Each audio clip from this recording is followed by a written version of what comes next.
যেভাবে পারেন পালন করেন। রাসূল সাল্লাল্লাহু আলাইহি ওয়াসাল্লাম ওনার জন্মদিন পালন করতেন প্রতি সোমবারে। রবিউল আউয়াল মাসের 12 তারিখ সোমবার ছিল, হুজুর জন্মগ্রহণ করেছিলেন। সেই সোমবারে রাসূল সাল্লাল্লাহু আলাইহি ওয়াসাল্লাম রোজা রাখতেন। আমরা অনেকেই রেডি করি স্বাগত দিয়ে, অনেকভাবে আমরা আমল করি বা উদযাপন করি, কেউ কেউ আবার নফল রোজাও রাখেন। যে যেভাবে পারেন হুজুর সাল্লাল্লাহু আলাইহি ওয়াসাল্লামের জন্মদিনে একটু আনন্দ খুশি করেন। অনেকে বলে মিলাদুন নবী মারা যায় না বেদাত।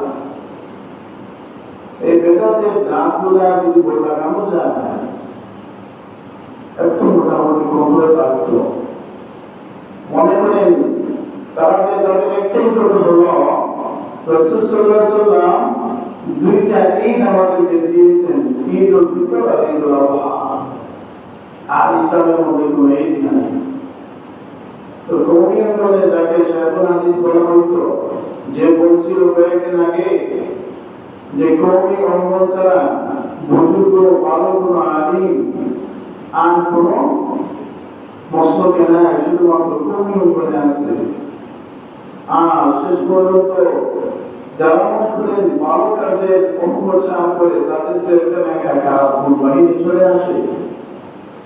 তেমন করে দেখা গেছিল যে না ফরজ গোসল করে নাই, ফরজ গোসল ছাড়া সে ওয়াজ মাহফিলে ওয়াজ করতে গিয়েছে। সে যখন কয়েক বছর করে যখন জেল থেকে বাহির হইল, সবাই মিষ্টি খাইতেছে আর বলতেছে ঈদের দিন। তো ঈদের দিন তারা শায়খুল হাদিস জেল থেকে বাহির হইল 3 বছর আর 4 বছর করে, ওই দিন যদি ঈদের দিন মিষ্টি খাওয়া যায় তাহলে তো রাসূল সাল্লাল্লাহু আলাইহি ওয়াসাল্লাম যেই দিন জন্মগ্রহণ করলেন সেই দিনে আনন্দ করা ঈদ করা বেদাত হবে কেমনে?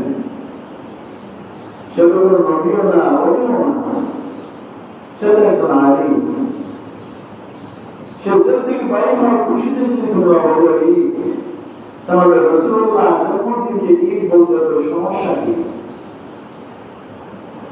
আল্লাহ আমাদেরকে হেদায়েত করুন। নবী করিম সাল্লাল্লাহু আলাইহি ওয়াসাল্লামের মিলাদ আর নবী করিম সাল্লাল্লাহু আলাইহি ওয়াসাল্লামের উম্মত আমরা। আর সেই নবীর কথা আল্লাহ পাক কোরআন কারীমে স্পষ্ট ভাষায় বললেন যে তার দেখানো পথে চলতে হবে। উনি যে পথে চলে গেছেন সেই পথে আমাদের চলতে হবে, যে পথে চলার আদেশ দিয়েছেন সেই পথে চলতে হবে। আল্লাহ কোরআন সূরা আল ইমরানের মধ্যে বলেন,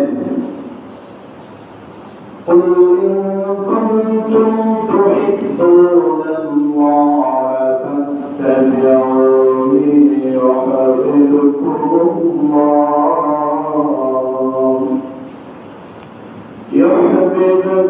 اللَّهُ وَيَغْفِرْ لَكُمْ ذُنُوبَكُمْ والله غفور رحيم।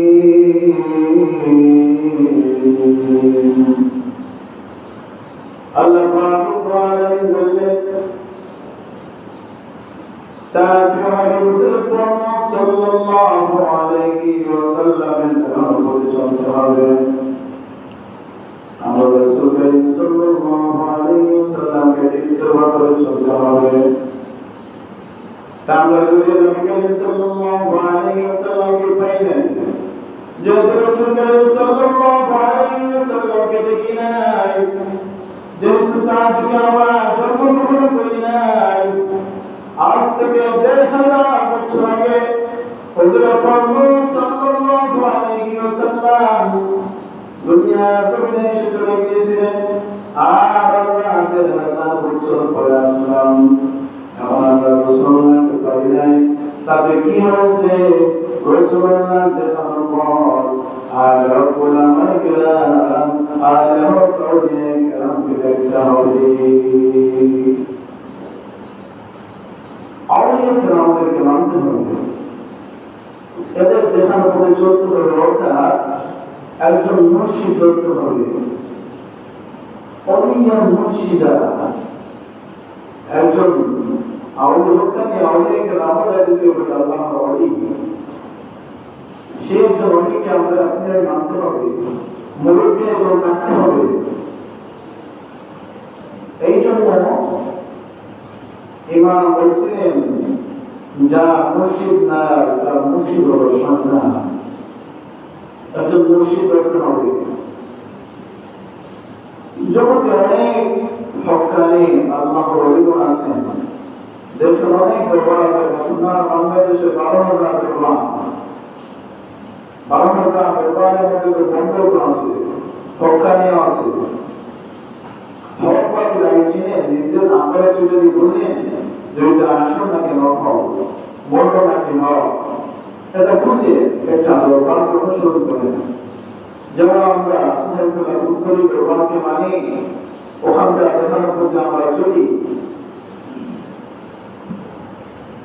তারা শুধুমাত্র আমাদের মধ্যে তো বান্দা ছিলেন, তারা একসময় আমল করতে করতে একসময় বান্দা থেকে আল্লাহর ভক্ত হয়ে গেছে। এদের কেমন পাপ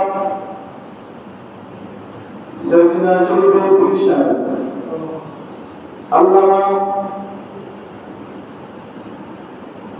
সিলসিলা শরীফের পরিষ্কার নাসিরউদ্দিন, যিনি একদিন তার ছাত্র জিজ্ঞাসা করছিল, হুজুর আপনার মাথার চুল মোবারক অনেক লম্বা হয়ে গেছে।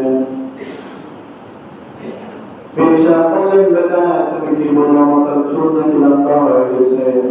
ছাত্র নায়ককে বলল, আপনার মাথার চুল একটু লম্বা মনে হয়। হুজুর দুইটা চোখ বন্ধ করলেন, দুইটা চোখ বন্ধ করে আবার খুললেন, খোলার পরে সিলসিলা শরীফের পীর সাহেব মুস্কি হেসে দিলেন আর বললেন, বাবা তুমি যে বললা আমার চুল লম্বা হয়ে গেছে, না না আমার চুল তো এখনো লম্বা হয় নাই। ছাত্র বাঁকে বলে, হুজুর আপনার চুল লম্বা হয় নাই, এটা হয়তো আপনি মাথার মধ্যে হাত দিয়ে বুঝতে পারতেন চুল লম্বা নাকি বাড়তি। আপনার মাথার চুল লম্বা নাকি বাড়তি আপনি আয়নার মধ্যে দেখতে পারতেন। আপনার দুইটা চক্ষু বন্ধ করে কিভাবে দেখতেন, কিভাবে বুঝতেন?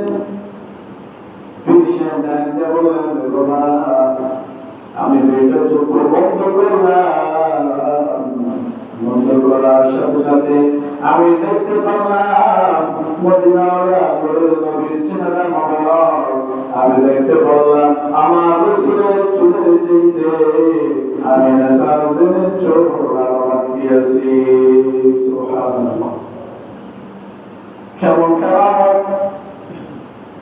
নাসারুদ্দিন আহমদ রহমাতুল্লাহি আলাইহি যিনি বললেন কিনা, আমি দুইটা চক্ষু বন্ধ করে দেখলাম আমার রাসূলের চুল মোবারক থেকে আমার চুল এখনো বাকি আছে। আমার আয়না দেখার প্রয়োজন নাই, মাথায় হাত দিয়ে চুল দেখার প্রয়োজন নাই। আমি দুইটা চক্ষু বন্ধ করলে আমি আমার রাসূলের চুলের সাথে তুলনা করে আমি দেখতে পারি আমার চুল কেমন লম্বা, আমার চুল কাটার প্রয়োজন নাকি অপ্রয়োজন। আয়না প্রয়োজন হয় না। অনেকটা বলছি, আরো একটু দেখতে বলি। অনেক সময় আমাকে অনেকে বলতে পারেন সুমা কেন, এটা বলতে আমি অনেকে বলতে পারেন অনেকে সুলভার মনটা মানে একবারে সাফা ফিনিশিং, একবারে তাহলে দেখা যায় এটা কারণ সব না। আপনি মনে করেন সাইজ 1 2 3 4 যে আটটা দেন না, আপনি 100 দিন সমস্যা কি? আঙ্গুল সমান, এটা তো সব নাই। আবার তিনটা তরিকা সুন্নতি তরিকা, সুন্নতি তিনটা তরিকায় লম্বা চুল, অর্থাৎ একটা হলো কানের লতি অবধি, আর দ্বিতীয়টা হলো কানের মধ্যখান, আর তৃতীয়টা হলো মেরুদণ্ডের ওখানে একটা বুড়োটা হাড় আছে ওখান দিয়ে ওইখান পর্যন্ত। এই তিনটা স্থানে চুল কাটা সুন্নাত। আপনি মাথার উপরে সাফা ফিনিশিং করেন, আগাগুলি সমান করে কাটেন, সব নাই একটা মোবা ভালো কাজ, দেখতে সুন্দর। এটা একটা বড় কিন্তু সুন্নতি তরিকা হচ্ছে তিনটা, খানের লতি বরাবর, গালের মধ্যস্থ, গালের শেষ সীমা, গালের অঙ্গ শুরু। এই তিনটা জায়গা পর্যন্ত চুল রাখা সম্ভব। শুধুমাত্র সরসিনা শরীফের পেশাব হুজুর করিম সাল্লাল্লাহু আলাইহি ওয়াসাল্লাম কেমন ভাবে দেখছেন, শুধুমাত্র তাই না,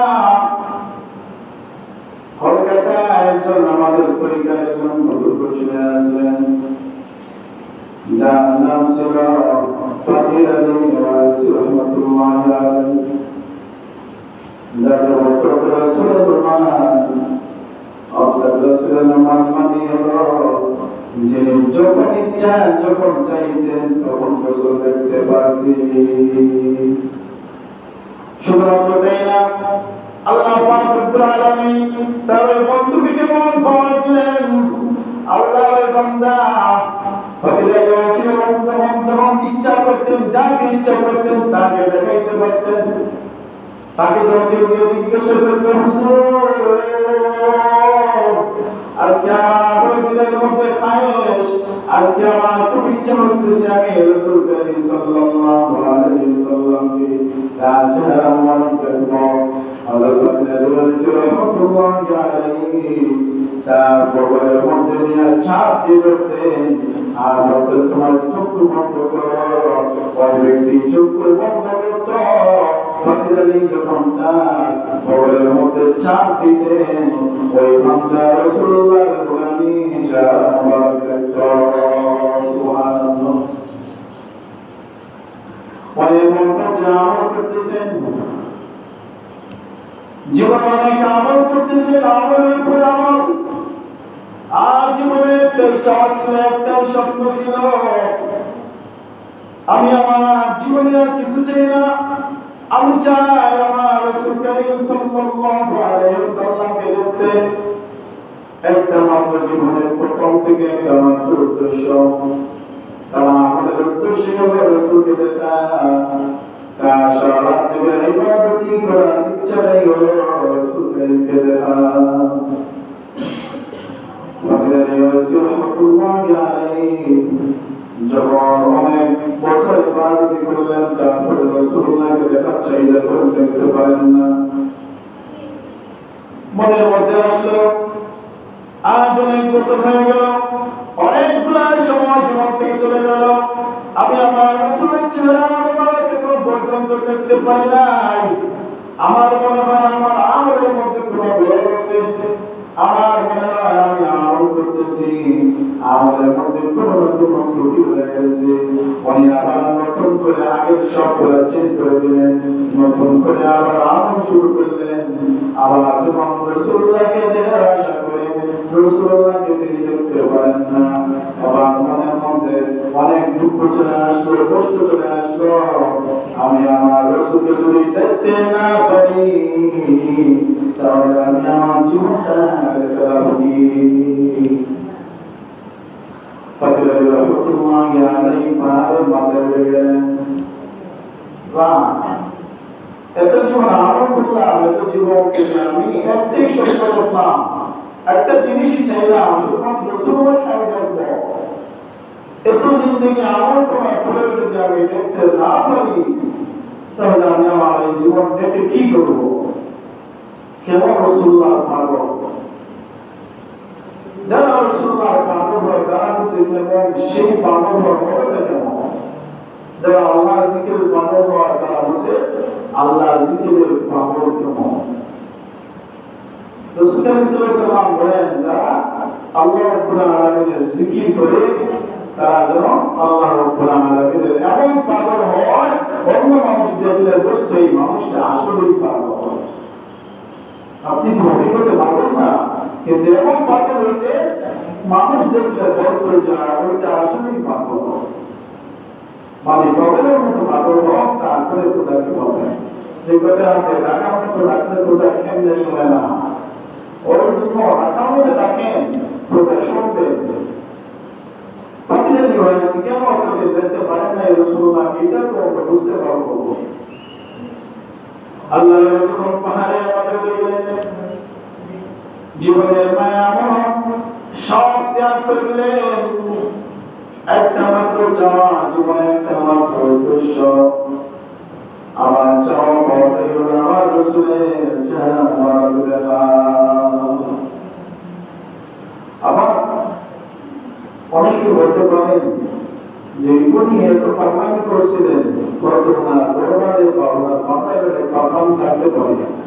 যেমন শাহজালাল শাহরা, ওরা তো বন্ধ ছিলেন না, ওনাদের খাওয়ানো কাজ বাংলাদেশে মুসলমান, কিন্তু ওখানে অনেক বন্ধগুলা বসে গেছে, যার কারণে সমালোচিত হয়ে গেছে।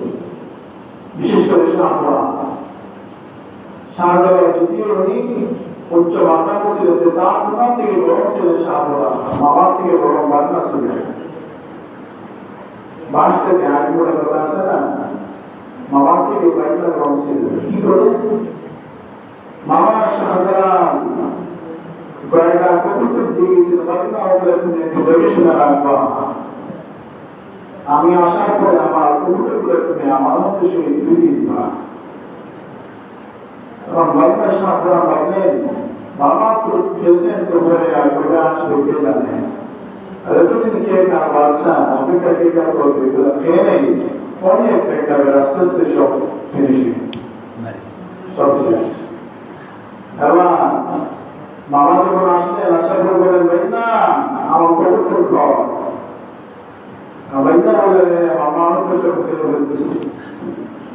মামা তো বলে তোমার দিলাম আমানত রাখতা, তুমি আমার খেয়াল করে ফেললা, তুমি আমার সঙ্গে রইলে কেমনে, তোমার মধ্যে তো আমার সেই আদর্শ নাই। শাহজালাল বললেন আপনি জানেন যেটা ভাবতেছেন সেটা নাই, কবুতরের জন্য তো ঠিক বেড়া, মামা বান্দার মধ্যে তো জানেন হয়েছে সেই কবুতরের জন্য আপনার কবুতর লাগবে, তাই না দাঁড়া। তাহলে ঘোড়ার মধ্যে গেলেন, যাইয়া কবুতর খাইছিলেন সব করে দাঁড়িয়ে রূপ করি না, সেই প্রশ্নগুলো আমি আনলেন, আসার পরে হাতের মধ্যে দিয়ে বড় দিলেন, আকাশের দিকে এক একটা পলক থেকে এক একটা কবুতর হয়ে গেছে। সুবহানাল্লাহ। এখন মামা থেকে বললেন আমার তো বান্না আমার থেকে আরো বড়, হাতের লাঠি দিয়েও একটা পিঠা দিলেন, বললেন এই লাঠি যেখানে যাবে তুমি সেখানে দেখবা দুই বড় এক জায়গায় টাকা সম্ভব না, আমি এখানে থেকে তুমি সেখানে থাকো। অতএব দেখেন লাঠি দিয়ে একটা পিঠা দিয়ে কত দূর পর্যন্ত চলে গিয়েছিল। আপনি আমি যদি সারা এত বড় একটা পাথর যদি আমার মনে হয় গরমকালে পানি দিয়ে কিনা সন্দেহ আছে, কিন্তু একটা লাঠি মাইলের পরে মায়ের কত দূর গিয়ে বসছিল একটা পাহাড়ের উপরে, আল্লাহ তাআলার উপরে। ফকিরানি ওয়াইসি রাহমাতুল্লাহি আলাইহি আল্লাহ যখন পাহাড়ের উপরে গিয়েছিলেন, আমি আর পিছন ফিরে তাকাবো না, আমি আর কিছু দেখবো না, আমার একটা ইচ্ছা যদি এই মুহূর্তে রাসূলুল্লাহ সাল্লাল্লাহু না থামায় আমি ফকিরানি আর থামবো না। আমি আমার রাসূলকে যখন দেখতেই পারলাম না, আমি ফকিরানি আমার জীবন রাখবো না। অতএব যদি একমাত্র কেউ থামায়, আর যদি কেউ থামাইতে পারে সে আমার রাসূল।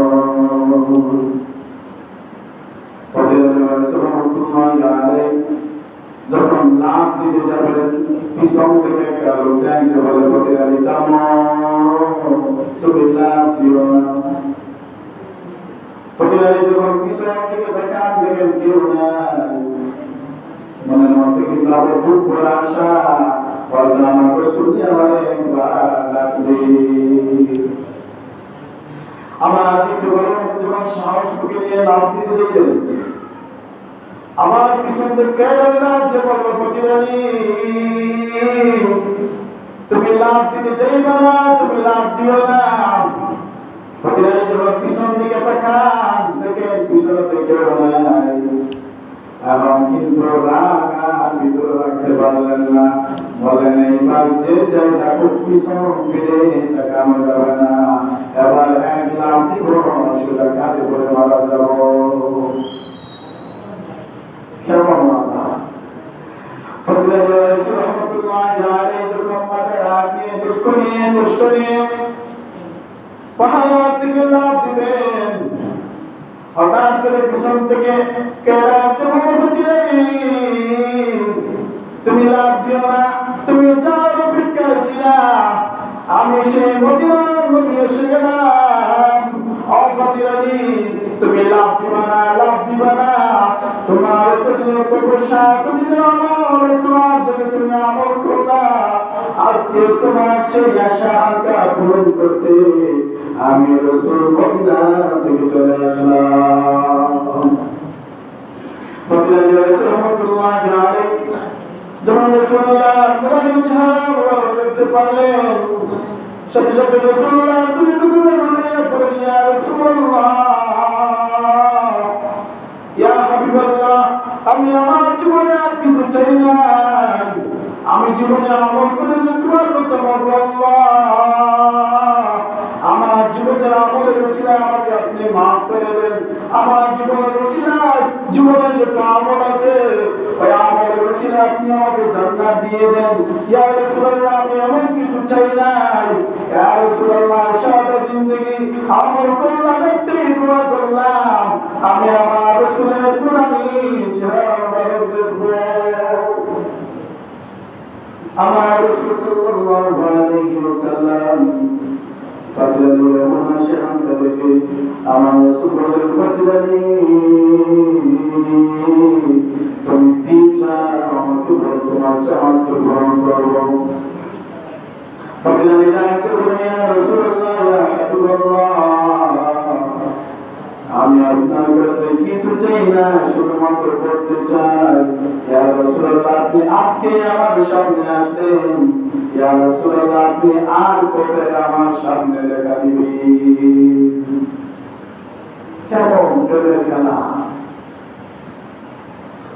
আমার রাসূল সাল্লাল্লাহু আলাইহি ওয়াসাল্লাম ডাকতে বলেন, ফাতিরানি তুমি আমাকে এই মুহূর্তে দেখলাম, তোমার জীবন শেষ হওয়ার আগ পর্যন্ত, অর্থাৎ তুমি মারা যাওয়ার আগে আমি রাসূল তোমাকে আরেকবার দেখা দেব।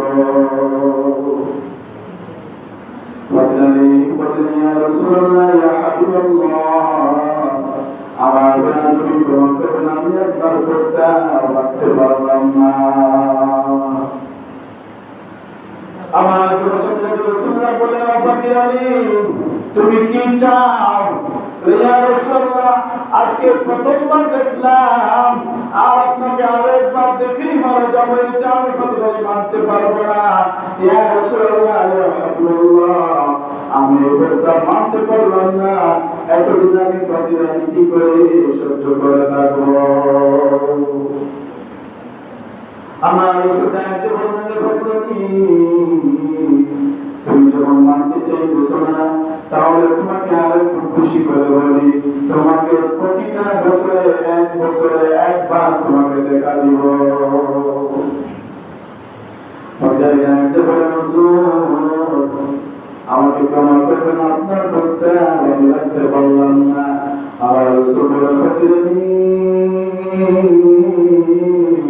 তুমি যখন বছরে একবার দেখো তুমি শান্ত থাকতে পারো না, অফাতিরানি তাহলে তোমাকে মাসে একবার আমি রাসূল দেখা দেব। ফাতিরানি বলেন, ইয়া রাসূলুল্লাহ, ইয়া হাবিবাল্লাহ, তুমি ক্ষমা করবেন, আমি প্রস্তাব রাখতে পারলাম না। আবার আমার রাসূল বললেন, ফাতিরানি তুমি মাসে একবার যখন সহ্য করতে পারো না, ফাতিরানি তোমার আমি সপ্তাহে একবার দেখা দিব।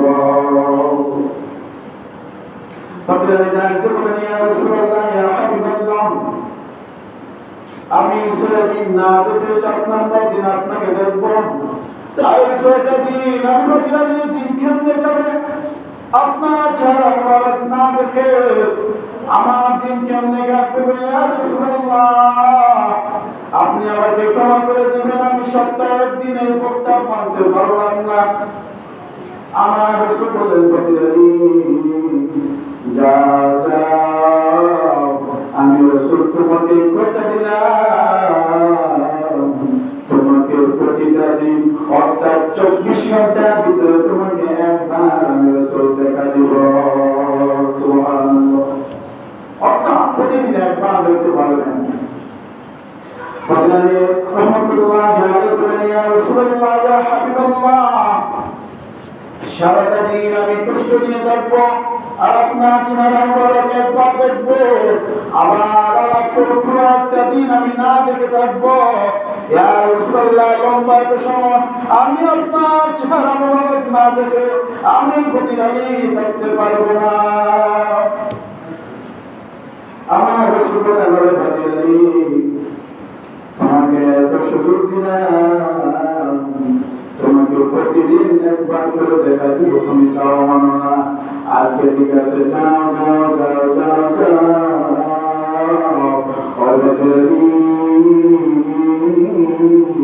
আমি রাসূল তোমাকে কথা দিলাম, তুমি প্রতিদিন যখন ইচ্ছা করবে তখন আমি রাসূলকে দেখতে পারবে।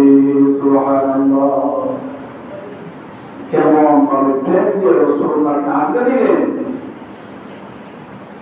ফজলানি রহমাতুল্লাহি আলাইহি প্রস্তাব শুনে বললেন, ইয়া রাসূলুল্লাহ, ইয়া হাবিবাল্লাহ, আমি আপনার এই প্রস্তাবটা গ্রহণযোগ্য করলাম। ইয়া রাসূলুল্লাহ, ইয়া হাবিবাল্লাহ, আমি ফজলানি জীবনে কিছু চাই না, আমার জীবনে কিছু চাওয়া নাই। আমি শুধুমাত্র একটা জিনিস চাই, আমি জীবনে একটাই দোয়া করলাম, আমি আপনার চেহারা মোবারক দেখতে চাই। ইয়া রাসূলুল্লাহ, ইয়া হাবিবাল্লাহ, আমার এটাই চাওয়া, আমি যখন চাইব তখন আমার রাসূল দেখতে পারবে। সেই ফজলানি কেমন মুজিজা, কেমন অলৌকিক পাওয়ার পেয়েছিলেন। ফজলানি রহমাতুল্লাহি আলাইহি নিজে যখন ইচ্ছা তখন দেখতে পারতেন, আবার ফজলানি রহমাতুল্লাহি আলাইহি যাকে ইচ্ছা করতেন বগলের মধ্যে চাপ দিয়া তারা দেখাইতে পারতেন। এখন দেখেন তাদের প্রেম আর আপনার প্রেম পরস্পর আছে। তারা কিভাবে রাসূলুল্লাহকে খুশি করলো, আল্লাহকে খুশি করলো, আর আপনি আমি কিভাবে কি দিয়ে আমরা খুশি করলাম? জীবনে আমরা কি করলাম যে আল্লাহ এবং তার রাসূল খুশি হবে আমাদের উপর? আমরা তো শুধুমাত্র মুমিনের খাতারে রয়ে গেলাম, মুসলমানের খাতারে যাই নাই। আমরা তো মুত্তাকির খাতারে যাই নাই। একদিন ওমর রাদিয়াল্লাহু তাআলা আনহু রাসূলুল্লাহ দরবারে হাজির। রাসূল ডাকতে বললেন, ওমর, আজকে তোমার একটা ইন্টারভিউ নেব। ওমর বললেন, ইয়া রাসূলুল্লাহ, আপনি প্রশ্ন করুন।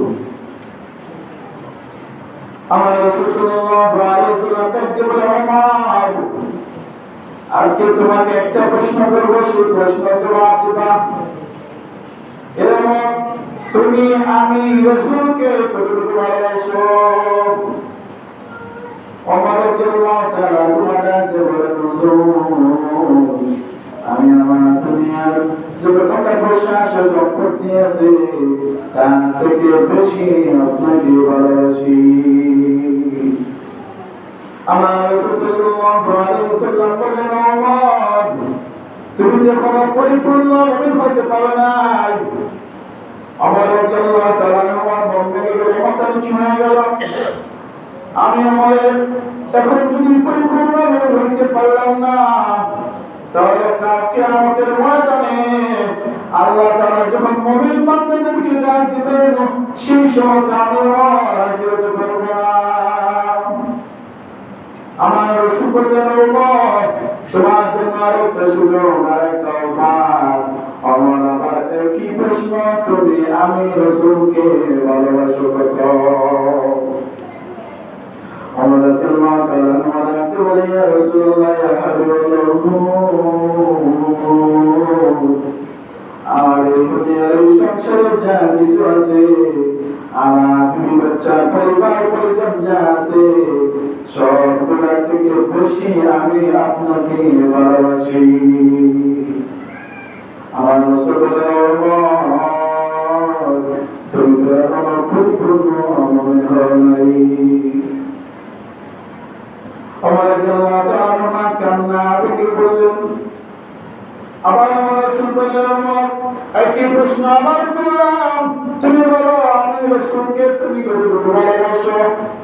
ওমর রাদিয়াল্লাহু তাআলা চিন্তা করলেন, আমার টাকা পয়সা সম্পত্তি পরিবার পরিজন বাচ্চা তারা আছে, আমার জান আছে, যতক্ষণ আমার আপনজন সম্পত্তি আছে ততক্ষণ। অতএব আমার জান হলো সব থেকে বেশি মূল্যবান। আমার কাছে আমার জানের চেয়ে মূল্যবান কিছু নাই। অতএব ইয়া রাসূলুল্লাহ, ইয়া হাবিবাল্লাহ, আমি আমার জানের চেয়ে বেশি আপনাকে ভালোবাসি। আমার রাসূল বলেন, এই মুহূর্তে তুমি পরিপূর্ণ মুমিন হয়ে গেলা। অতএব আপনি আমি মুমিন হয়ে না। মুমিন হওয়ার প্রথম শর্ত উপর থেকে শিক্ষা হলো কি? আমাদের নিজের জানের চেয়ে বেশি রাসূলুল্লাহকে মহব্বত করতে হবে, না হইলে পরিপূর্ণ মুমিন না। এখন দেখেন আপনার ভিতরে আল্লাহর প্রেম, রাসূলুল্লাহর প্রেম কতটুকু আছে। এখানে যদি দিনের জন্য দান দেওয়া হয়, কয়জন আছে মুসলমান দিবে? বলবেন না, মাত্র বিয়া করলাম, আমি মধ্যে খেয়েছে মধ্যে একটা মাত্র বাচ্চা পাইলাম, জীবন বাকি রয়ে গেল, আর এখন মত থেকে যাবে। এত ইমান দুর্বল মুসলমানে এগুলো পালিত আছে শুধু জিহাদ জিহাদ আর জিহাদ হলো জিহাদ। জিহাদ তো অনেক আগে রাসূলুল্লাহ জিহাদ করে করে ইসলাম প্রচার করে গিয়েছেন। এখন তো জিহাদের সময় না। জিহাদের ডাক অবশ্যই একদিন আসবে, সেই দিন যেতে হবে। কখন? কপালে চোখ পড়া বাচ্চা যখন আসবে, নিজের ইমান নিজেকে রক্ষা করতে হবে, তা ফিতনা থেকে বাঁচতে হবে। অতএব রাসূলুল্লাহ মুহাম্মদ, আল্লাহ তাআলার মুহাব্বত, তাদের দেখানো পথে আদর্শ পথে আমরা যেন চলি এবং দাজ্জালের ফিতনা থেকে আল্লাহ তাআলা আমাদেরকে হেফাজত করুন। আমিন। ওয়া আখিরু দাওয়ানা আলহামদুলিল্লাহি রাব্বিল আলামিন।